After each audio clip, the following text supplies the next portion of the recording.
Assalamualaikum warahmatullahi wabarakatuh. Salam sejahtera dan tentunya saudara-saudaraku semuanya keadaan bahagia ya, sehat walafiat. Saudara-saudaraku, kali ini saya akan menjelaskan ya pengertian atau hakikatnya berserah diri atau menyerahkan diri, karena selama ini banyak yang salah memahaminya ya, seakan-akan pasrah itu pasrah menerima, artinya menerima keadaan apapun lah yang terjadi.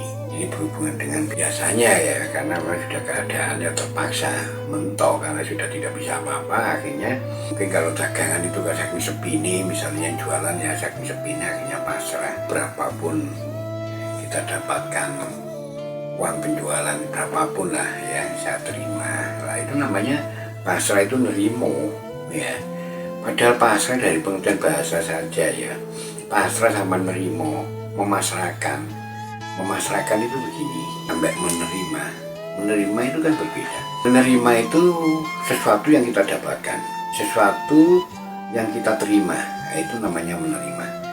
Tetapi kalau pasrah, memasrahkan itu sesuatu yang kita pasrahkan pada pihak lain ya. Misalnya ini korek ya, korek ini punya teman saya, ini saya pasrahkan kepada teman saya, berarti korek ini saya kembalikan, saya berikan kepada teman saya.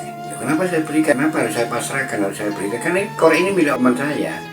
Jadi korek ini sudah saya lepaskan, bukan saya terima lagi, sudah tidak ada. Artinya sudah saya lepaskan. Sesuatu yang dilepaskan ini sudah nggak ada gitu loh. Nah, sedangkan menerima, kalau bisa ya tidak hanya satu yang diterima ya, kalau bisa tambah terus. Artinya begini saudara, menerima ini berbeda dengan menyerahkan atau memasrahkan. Selama ini kita berdoa ya, berdoa ini karena memang kita diperintahkan ya, karena keterbatasan kita, karena ketidakmampuan kita. Dengan Tuhan yang Maha Kaya kita harus meminta, tapi kepada Tuhan. Tapi berdoa ini meminta ya, berdoa ini cenderung meminta apa yang tidak kita miliki supaya kita memiliki, tapi kepada yang bisa memberikan atau yang dia segala-galanya. Doa itu memohon ya sesuatu untuk dirinya. Artinya bahwa intinya dirinya ini tetap, dirinya ini yang paling diandalkan, dirinya ini adalah sumber yang menjadikan segalanya. Makanya dirinya untuk dimintakan terus ya, untuk memperoleh sesuatu terus. Tetapi kalau memasrahkan diri, berserah diri, justru dia meniadakan dirinya, melepaskan dirinya, memberikan dirinya kembali kepada Allah. Ya hitung-hitung memang diri ini milik Allah, tapi sebenarnya bukan persoalannya karena kita tahu diri ini milik Allah. Ya orang yang menerima juga tahu kalau diri ini milik Allah. Tapi begini saudara, biasanya orang-orang yang diperjalankan oleh Allah ya, semua orang diperjalankan. Sebenarnya hakikatnya manusia ini diberikan jalan, dibuatkan jalan oleh Allah ya, tapi bukan berarti manusia ini tahu akan jalannya, karena jalannya sifatnya gaib, manusia tidak pernah tahu. Sebenarnya bukan manusia menjalankan dirinya, tapi manusia diperjalankan. Nah begini saja, langsung aja ya, bahwa biasanya orang-orang yang saking banyaknya yang mengalami hidupnya ini, begitu seringnya, begitu banyaknya kejadian yang berubah-ubah. Kejadian itu berganti-ganti, banyaknya kejadian, ada keuntungan, ada kemudahan, ada kebaikan, juga ada yang sebaliknya. Itu biasanya pada kondisi tertentu yang namanya orang, apa yang dilakukan, apa yang dialami itu otomatis sebenarnya semua apapun yang dialami itu pasti menimbulkan rasa, menciptakan rasa. Kita melangkah satu langkah saja saudara, itu pasti kita langsung merasakan. Kita melihat juga merasakan, kita mendengar juga merasakan. Ketika orang ini sudah banyaknya mengalami keadaan, kejadian, sebenarnya sisi positifnya adalah pembentukan rasanya itu semakin banyak, semakin besar. Kalau sudah pembentukan rasa ini berkaitan dengan hati ya, ini akan semakin besar hatinya, semakin besar jiwanya. Ada kondisi yang selalu berubah-ubah, keadaan yang berubah-ubah, kadang mudahnya mencari apa yang diinginkan, pada kondisi tertentu akan berbalik 360 derajat. terpuruk ya, penuh persoalan dan sebagainya. Nah, disitulah biasanya saudara pada kondisi terpuruk ya, pada kondisi yang benar-benar pada titik terendah, dia tidak berdaya, tidak bisa apa-apa. Nah, akhirnya hatinya ini memainkan perannya, memainkan fungsinya. Dia merasakan kan, mengalami kan, merasakan dia udah. Akhirnya memainkan hatinya, akan ngutik-ngutik, membanding-bandingkan. Saya bisa merasakan keberuntungan, kemudahan. Kalau dipikir-pikir, dirasa-rasa no. Dulu saya nggak akan tahu, dulu saya pasti nggak tahu. Ketika usia tertentu, ketika waktu tertentu saya bakal berada di Bali misalnya. Nah ini kebetulan yang saya ceritakan dalam pengalaman saya. Waktu sekolah, sehari-hari saya tidak ada gambari, tidak ada filmnya di pikiran saya. Kalau saya bakal tahun sekian saya berada di Bali. Begitu mudahnya saya mendapatkan uang, ya beri kemudahan, ya mendapatkan rezeki yang begitu besar dan sebagainya. Tapi waktu itu tidak bisa hati memainkan untuk melakukan pencerahan, ya hanya ngumpul noloso. Ada kondisi tertentu, ini sebenarnya banyak ya, yang selalu berbalik terus, ya berlawanan, pertentangan, 360 derajat. Tapi intinya ketika saya mulai merasakan kegagalan, kerugian, kebangkrutan dan sebagainya, nah disitulah akhirnya hati ini memainkan pengalaman guru. Pengalaman kan guru ya, pengalaman banyak ya guru banyak ya. Terus akhirnya membuka, hati ini membuka. Oh iya, saya dulu di Bali waktu sekolah saya juga nggak pernah tahu. Kalau saya tahu, kalau karena saya berarti saya tahu semuanya, berarti saya hanya diperjalankan. Ya saya harus mengalami mendapatkan uang banyak di saat usia begini. Tapi ketika saya mengalami kebangkrutan, kegagalan, ya saya juga nggak tahu. Kalau saya tahu nggak mungkin saya melakukan itu. Berarti hidup ini bukan karena saya yang memainkan. Kalau karena saya tahu, nggak mungkin saya akan mengalami kebangkrutan ya. Jadi itulah yang akhirnya membedakan, membandingkan antara dirinya dan Tuhannya. Di situ kelihatan kentara sekali bahwa hidup ini bukan karena saya, bahwa hidup ini memang benar-benar karena Tuhan. Kalau karena saya manusia, saya pasti tahu semuanya yang bakal terjadi. Terus akhirnya hati ini semakin mencerahkan, akhirnya munculnya pengetahuan, memberi petunjuk bahwa kita memang kita memang tidak pernah membuat kehidupan, bukan pemilik kehidupan. Bagaimana kita mengetahui kehidupan, sedangkan kita bukan pemiliknya, bukan pembuatnya. Disitulah akhirnya kita bisa mengerti diri kita tidak bisa apa-apa, yang bodoh. Lah ini pun juga muncul pemahaman. Tuhan membuat saya ada kebodohan, memberikan kebodohan pada diri saya, nggak mungkin saya bodoh. Jadi Tuhan ini tidak membuat saya dengan ketidakmampuan, ya nggak mungkin saya gagal dan sebagainya. Lah itulah yang membuat diri kita ini akhirnya otomatis kita benar-benar bodoh, merasakan betul bodoh, tidak tahu apa-apa, tidak bisa apa-apa, tapi tidak beban gitu loh.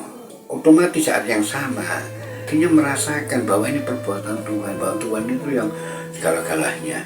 Disitulah saudara mulai awal ya, kita ini benar-benar percaya, percaya nih nang Allah, percaya setinggi-tingginya kepada Allah, yakin seyakin-yakinnya kepada Allah bahwa ini semua adalah perbuatan Allah.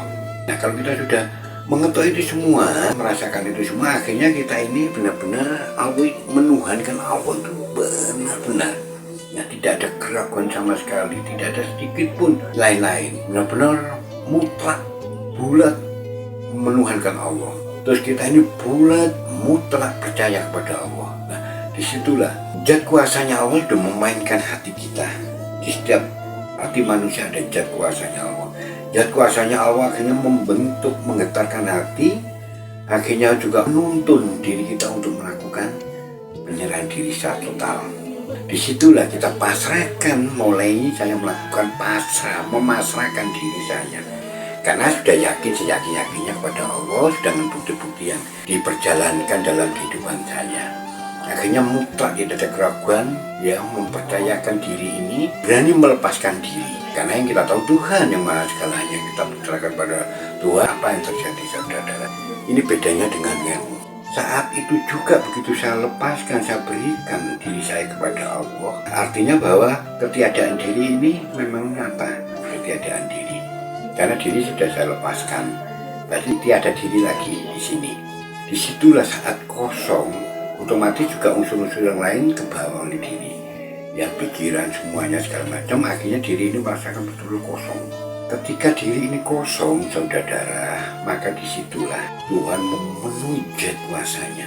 Tuhan memenuhi zat kehendaknya. Tuhan memenuhi zat keagungannya.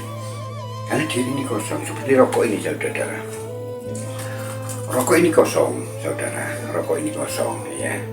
Artinya kosong dari rokoknya. Tapi bukan berarti ini kosong, benar-benar kosong. Ya memang benar kosong dari rokoknya ini. Sudah tidak ada rokok ini. Tapi ini masih ada, saudara. Hakikatnya ini tidak pernah akan kosong. Ini yang mengisi udara.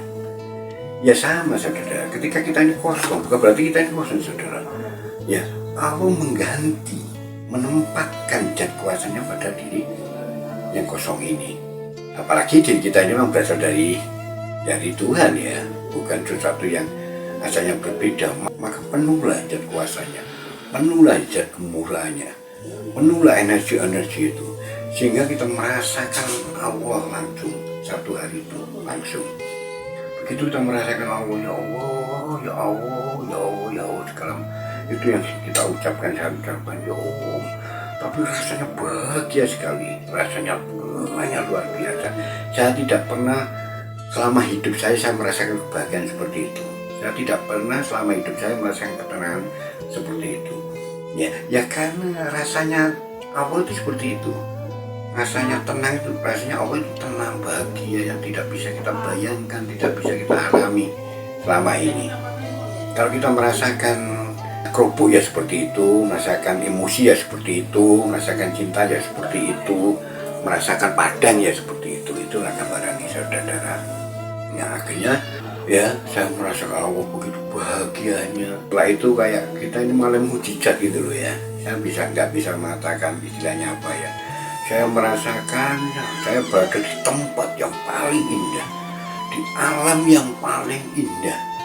Ya, yang di situ pokoknya alam yang tidak pernah saya alami dalam hidup ini. Nah, disitulah saudara saya merasakan itu hebatnya Tuhan ketika orang berserah diri akan ditempati, karena yang menempati Tuhan, yang memakai Tuhan itu gaib, maka kita akan dibawa ke alam yang gaib. Karena Tuhan itu menempati kita, ya, karena Tuhan itu juga maha berpengetahuan, otomatis isinya dalam diri kita ini pengetahuan. Itulah yang pernah saya sampaikan, saudara. Saya tidak pernah ilmu, tidak pernah mengguru.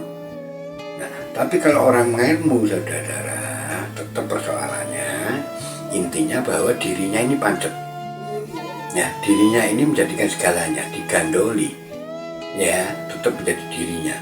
Terus dirinya ini ilmu, oleh ilmu apa yang harus didapatkan, ilmu sebanyak apa, ilmu apa yang harus didapatkan. Nah itulah bedanya orang berserah diri, sudah tidak ada diri. Untuk apa dirinya kita harus begini-begini, dirinya aja sudah nggak ada, kalau jadi kembalikan kepada Allah, kok kita bicara diri lagi. Makanya kalau orang yang berserah diri, kita nggak bisa berbicara saya harus baik, saya harus begini, saya harus melakukan ini. Lalu diri ini sudah nggak ada kok. Terkecuali orang yang ilmu. Ya konsekuensinya dirinya ditetapkan, dirinya diandalkan, ya konsekuensinya dirimu harus melakukan ini, harus melakukan ini, harus melakukan ini. Maka di situ ada aturan syariat. Ya dirimu harus melakukan ini, harus melakukan ini. Kalau kamu tidak menjalankan perintahnya, ya konsekuensinya begini. Kalau kamu menjauhi larangannya, ya konsekuensinya begini. Ya karena dirinya ditetapkan, diutuhkan, semakin diutuhkan, semakin dibentuk, semakin diutuhkan dalam dirinya. Sedangkan orang berserah diri melepaskan, meniadakan dirinya. Yang dia tahu, yang dia rasakan hanya Tuhannya. Sudah tidak berbicara dirinya harus melakukan apa, dirinya harus melakukan apa. Itulah sebabnya, saudara. Ya, yang membuat kita heran, kenapa orang yang berserah diri, orang yang makrifat dan sebagainya, seakan-akan tidak peduli dari melakukan apa. Dia tidak peduli melakukan kewajiban atau apa.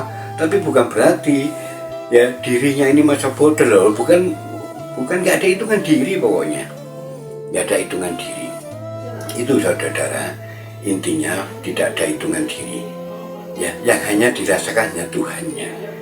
Ya, bukan berarti dia harus malas. Loh, Tuhan yang mengisi kita, bayi yang belum mengerti apa-apa, dia aktif bergerak dan segala macam ya karena Tuhannya. Kok kita merasakan Tuhan, melepaskan diri pada Tuhan kok tidak bekerja, itu kan diri lagi namanya. Kalau saya, diri masih ditetapkan. Kalau saya mendekat kepada Allah, saya curahkan hidup saya kepada Allah, saya zikir aja, itu kan pola saya namanya, pola diri. Kalau ini tidak ada pola diri, saudara. Itulah saudara, bisa kita ketemu lagi di video saya berikutnya. Karena ini waktu, saya akhiri sampai di sini. Akhirul kalam, wassalamualaikum warahmatullahi wabarakatuh.